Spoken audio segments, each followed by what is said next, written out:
बिस्मिल्लाहिर्रहमानिर्रहीम, अस्सलाम वालेकुम। मैं असदुल्लाह ख़ान हूँ। आज ईद के बाद पहला दिन है और पहले ही दिन आज एक बहुत अहम केस इलेक्शन कमीशन में ज़ेर समाअत था, जिसमें मुनहरिफ अरकान के मुस्तकबिल का फ़ैसला होना है। पता चलना है कि वो नाअहल हो गए हैं या वो बरकरार रहते हैं। और ये पंजाब असम्बली की हद तक तो ओपन एंड शट केस है। इसमें कोई शक नहीं है कि पंजाब असम्बली के लोगों ने अरकान ने वोट डाल दिया है।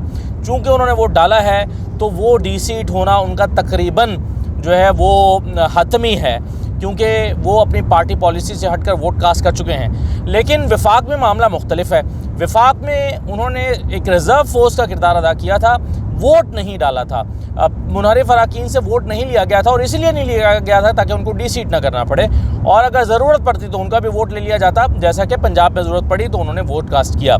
अब सूरत हाल ये है कि उनको इलेक्शन कमीशन ने जब उनसे जवाब तलब किया तो पीटीआई के मुनहरिफ अरकान ने बयान हल्फी के साथ लिख कर दिया है, यानी हल्फन लिख कर दिया है कि हमने पार्टी नहीं छोड़ी, हम अपनी पार्टी के साथ खड़े हैं। गोया वो ये कह रहे हैं कि अगर उस दिन हमें वोट डालना पड़ता तो हम अपनी पार्टी को वोट डालते। अब सोचिए कि किस हद तक पाकिस्तान की सियासत में मुनाफिकत दर आई है और किस हद तक झूठ का अमल दखल है। और बयान हल्फी देने को तो कोई बात ही नहीं समझते कि बयान हल्फी है, इकरारनामा है, या अल्लाह को गवाह बनाकर कहा जाता है। बयान हल्फी जब दिया जाता है तो उसको तो कोई बात ही नहीं समझते और कह रहे हैं कि हम तो साथ हैं अपनी पार्टी के। तब राजा रियाज साहब कह रहे थे कि मैं टिकट लूँगा नून लीग से और मैं अपनी पार्टी से नाराज़ हूँ क्योंकि इन्होंने जो है वो हमारे काम नहीं हुए, हमारे मसाइल रहे हैं, तो मैं अपनी पार्टी से नाराज़ हूँ और मैं नून लीग का साथ दूँगा। और नून लीग का साथ देने के एवज़ जो है वो मैं उनका मुझे टिकट मिलेगा। और बाकी लोग भी इन्हीं ख्यालात का इजहार कर चुके हैं और आज बयान हल्फी लिख कर दे रहे हैं कि नहीं, हमने तो पार्टी छोड़ी नहीं है, हम तो पार्टी के साथ खड़े हैं। तो यहाँ तो शायद वफाक में तो इनको फेवर मिल जाए मुनहरिफ अरकान को इलेक्शन कमीशन की तरफ से, लेकिन पंजाब से नहीं मिल सकती। ये इलेक्शन कमीशन का बहुत बड़ा इम्तहान है। पंजाब से इनको जो है वो रिलैक्सेशन मिल ही नहीं सकती। उसकी वजह यह कि वोट कास्ट कर चुके हैं और 63 जो है वो बड़ा वाज़ेह है और 63A की तशरीह भी होनी है सुप्रीम कोर्ट से। और जाहिर है जब वहाँ से ये तशरीह आएगी और इस हद तक तो सुप्रीम कोर्ट और बाकी तमाम इदारे क्लियर हैं। ये अपोजिशन भी कहती रही है कि वोट देने के बाद इनके ऊपर डिफेक्शन क्लॉज लगेगी, तो ये तो अपोजिशन भी इस बात पर इतराफ़ करती है। तो अब वोट दे दिया गया है तो डिफेक्शन क्लॉज पंजाब में तो लगेगी। और पंजाब में अगर लगेगी, कल मैंने आपको वजाहत की थी कि अगर पंजाब में ये लोग डी-सीट हो जाते हैं और गवर्नर जो है वो तब्दील हो जाता है तो फिर वो गवर्नर के सहारे ये हुकूमत चलाई जाएगी, क्योंकि गवर्नर हमजा शहबाज को वोट ऑफ कॉन्फिडेंस लेने के लिए नहीं कहेगा। लेकिन अगर यही गवर्नर बरकरार रहते हैं ऐसा उमर सरफराज चीमा, तो फिर वो कहेंगे मुनहरिफ अरकान के डी-सीट होते ही कि आप हमजा साहब वोट ऑफ कॉन्फिडेंस लें, और वो वोट ऑफ कॉन्फिडेंस में चूँकि उनके पास नंबर पूरा नहीं होगा तो ये मामला आगे चल नहीं पाएगा। लेकिन प्लानिंग क्या है, कल की वीडियो में मैंने आपको तफसील से बता दिया था कि इसको मामले को कैसे सेटल किया जाएगा। तो एक तो इन लोगों के जवाब पर फिर फैसल चौधरी साहब ने, जो पीटीआई के वकील हैं, उन्होंने कहा कि मुझे वक्त दें, मैं उस पर इनके जवाब पढ़ के जवाब देना चाहता हूं। तो उस पर बल्कि एक टॉन्ट भी मारा इलेक्शन कमीशन ने। उनको कहा कि अच्छा, हम तो समझ रहे थे कि मुनहरिफ अरकान की तरफ से जो है वो टाइम दिया जाएगा और टाइम आप ले रहे हैं। तो उनको टॉन्ट शॉन्ट भी मारा गया, लेकिन बहरहाल उन्होंने कहा कि मैं पढ़ के जवाब दूंगा, मंगल को अब इस पर है हेयरिंग है। एक और चीज़ बड़ी हुई है इलेक्शन कमीशन के हवाले से, वो ये है कि पैमरा ने इमरान खान की तकरीर का जो स्क्रिप्ट है वो भेजा है इलेक्शन कमीशन को और कहा कि ये देखें, ये इलेक्शन कमीशन और चीफ इलेक्शन कमिश्नर के हवाले से ये बयानबाजी कर रहे हैं। और पेशावर में जो उन्होंने तकरीर की है, उन्होंने चीफ इलेक्शन कमिश्नर के हवाले से जो अल्फाज कहे हैं उसका स्क्रिप्ट बना के पैमरा ने भेजा है इलेक्शन कमीशन को कि आप इनके खिलाफ कार्रवाई करें। तो अब देखिए, पैमरा वैसे कहने को तो एक न्यूट्रल इदारा है, लेकिन खैर ये कभी भी न्यूट्रल नहीं रहा और पिछली हुकूमत के दौर में भी इसका उस तरह से न्यूट्रल किरदार नहीं रहा। लेकिन अब तो बिल्कुल ही खैर पैमरा जो है वो एक और तरह से अपना किरदार अदा कर रहा है। तो बहरहाल इलेक्शन कमीशन जो है वो अब इस सूरत हाल का जायज़ा लेने के बाद इमरान खान को नोटिस जारी करने या ना करने का फ़ैसला करेंगे, और इलेक्शन कमीशन और फैसला करेगा कि इमरान खान साहब को तलब करना है या नहीं करना, और इलेक्शन कमीशन और चीफ इलेक्शन कमिश्नर के बाद से इमरान खान के इन बयानात का क्या नोटिस लेना है, इस पर तो वो फैसला करेंगे। एक और इम्पॉर्टेंट आज की चीज़ ये हुई है कि शेख रशीद ने इस्लामाबाद हाई कोर्ट में हनीफ अब्बासी के ख़िलाफ़ एक दरख्वास्त दायर की है और कहा है कि इनको वज़ीर-ए-आज़म का मुआवने ख़ुसूसा लगा दिया गया है। हालांकि ये शख्स मुनशियात के मुकदमात में सज़ा याफ्ता है, मुनशियात के मुकदमात में इसको सज़ा हुई है, और चूँकि इसको सज़ा हो चुकी है इसलिए एक ऐसे शख्स का एक अवामी ओहदे पर कायम रहना जो है वो अफसोसनाक है और ये आईन व कानून के मुनाफी है। और उन्होंने कहा कि अवामी ओहदा है, इस पर मजबूत अखलाक के शख्स को ही तैनात होना चाहिए।